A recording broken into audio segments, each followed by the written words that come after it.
Hello everyone, class 12th topic is Sandemeyer reaction for haloarine.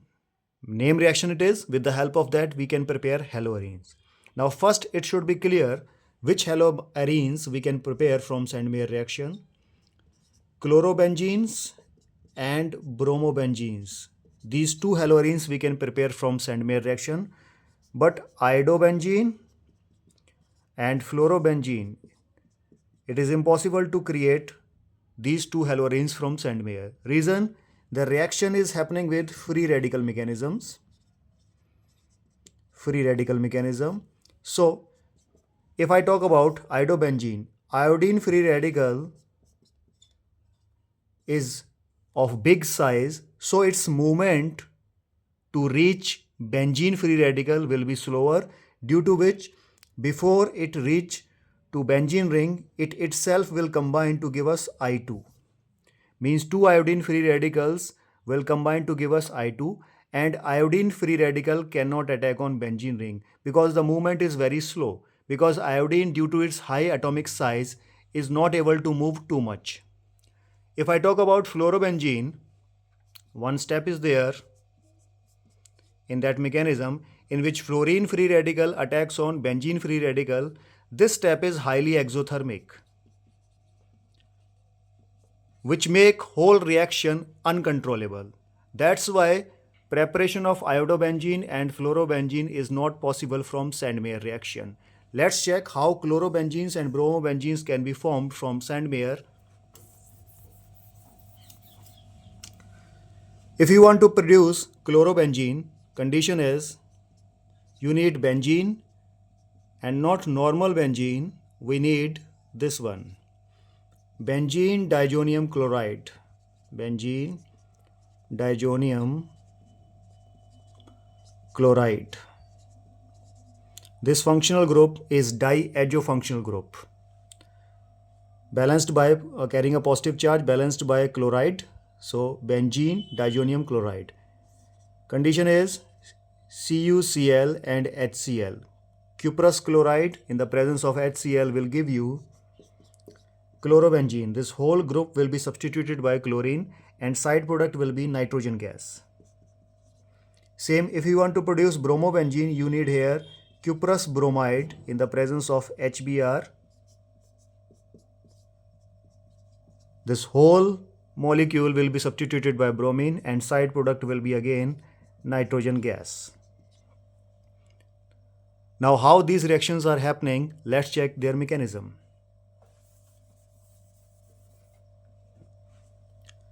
First we need to understand the condition of benzene diazonium chloride.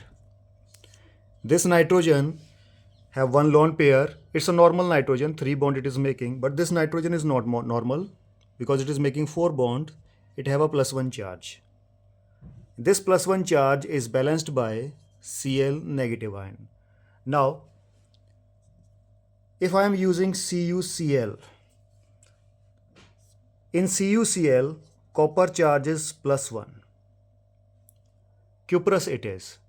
Now what this cuprous will do, it will release out one more electron, this one, to become Cu+2, because we know Cu+2 ions are much stable as compared to Cu+1 ion.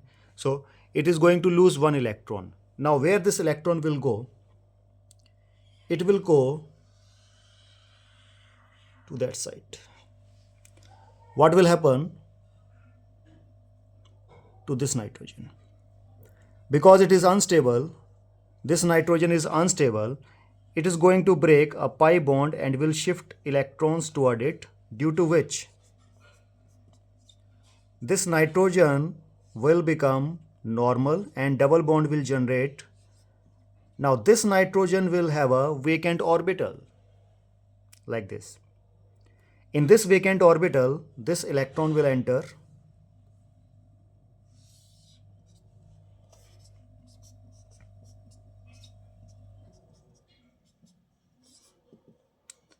and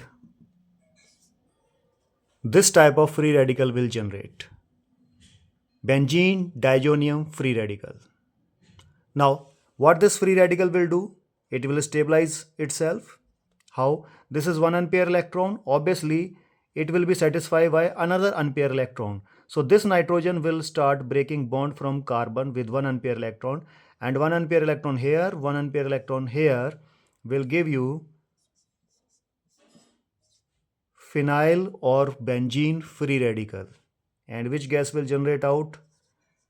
Nitrogen gas, N2. These nitrogens will combine in this form. This one, nitrogen gas. Now this is a first step. Understand it properly. Main role is of cuprous here. Cuprous was in +1 oxidation state. So we know it will change itself to Cu+2 by losing one electron. Now where that electron will go? Obviously toward a positive particle. Here we have a positive particle. This nitrogen in the presence of this electron will shift pi electrons toward itself and will make itself stable like this. Lone pair will come on it. Now because here was the orbital of this nitrogen and it is losing one electron, so vacant orbital will generate over there, and in this vacant orbital this electron will enter and free radical will generate. Now this unpaired electron of this nitrogen will be satisfied by the neighbor nitrogen through breaking bond from carbon like this. Unpair will make bond, nitrogen gas will generate. And what about this carbon? This carbon will carry an electron, so it is a phenyl free radical over there.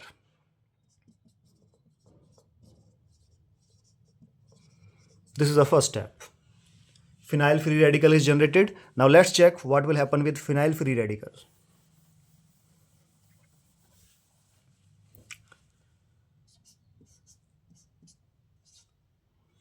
This is phenyl free radical. Now with Cu, Cl was there.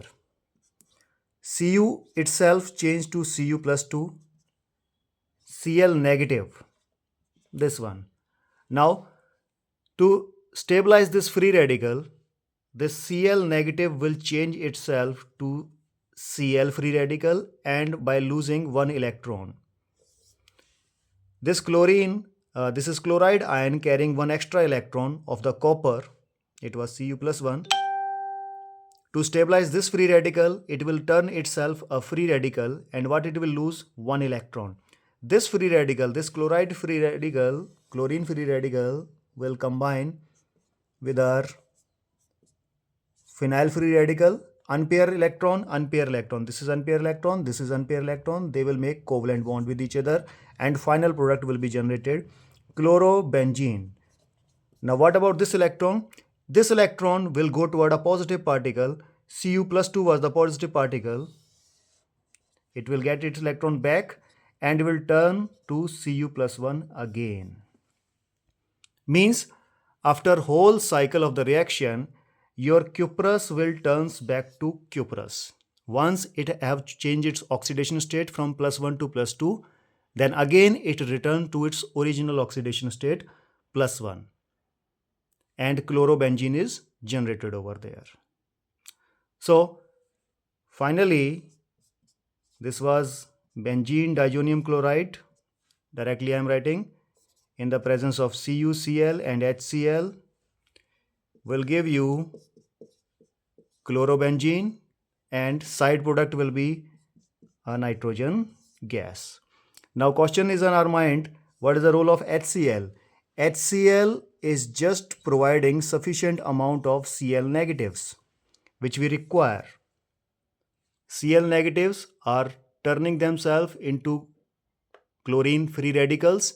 Free radicals are going to combine. One electron will be lost by chloride to become chlorine free radical. That electron will go towards Cu+2 and it will turn back it to cuprous ion. So this is the whole mechanism we have for Sandemeyer reaction. Now if we want to create bromobenzene, so at the place of CuCl we just need to put CuBr. At the place of HCl we just need to put HBr. Same mechanism will be there, same role of HBr will be there. But with this preparation method we can't prepare iodobenzenes and fluorobenzenes because you can watch here we required free radical. So suppose iodine we want to make, iodobenzene we want to make. So here iodo free radical, iodine free radical will generate, but its movement is very slow. Like chlorine free radical is attacking on a benzene free radical, it also have to attack on a benzene free radical, but its movement is very slow because it's a bigger particle. So iodine free radicals combine to give us iodine. How, if iodine free radical is not attacking on benzene free radical, how iodobenzene will generate? This is the problem with iodine. And fluorine, if here we have fluorine free radical, F free radical, which is going to combine with benzene free radical, so this process is highly exothermic, uncontrollable. That's why fluorobenzenes and iodobenzenes are not possible with Sandemeyer reaction. This is the end of the video. In next video, we will talk about Gattermann reaction. Thank you very much.